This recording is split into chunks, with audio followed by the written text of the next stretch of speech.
per daug prasileidom ir kažkaip patiems žaidimus nepaėjo.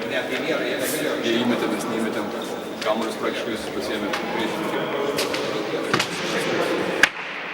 Spūdingus skirtumus yra laimėti. Nežinau, sekmadienį užsakysim mišias turbūt ir tos rungtynės bus gal kitokios. Dėkui. Visų pirma, noriu pasveikinti savo komandą ir savo komandos sirgalius, kurie tikėjo mumis, atėjo šiandien su pergalė. Tikrai vyrai atidavė šiandien visą širdį, kovojo, stengiasi, o tai atsipirko mūsų pergalę. Aišku, dar prie mūsų pergalės prisidėjo pas varžovus nebuvo dviejų pagrindinių žaidėjų.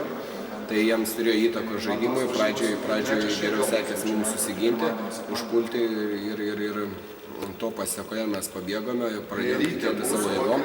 Tuo labiau grįžo mūsų pagrindinis žaidėjas Arimantas Mikoločius, kuris, kaip matom, labai reiškia komandai, daug sustatė visą žaidėjus į vietas ir tikiuosi, kad trečią mačą taip pat žaisim kaip ir šį, kovosim, stengsimės dėl kiekvieno kamulio, dėl kiekvieno plotelio, nes šiandien žaidėm visas 40 minučių, tas yra pagirtina, šaunuoliai mano vyrai.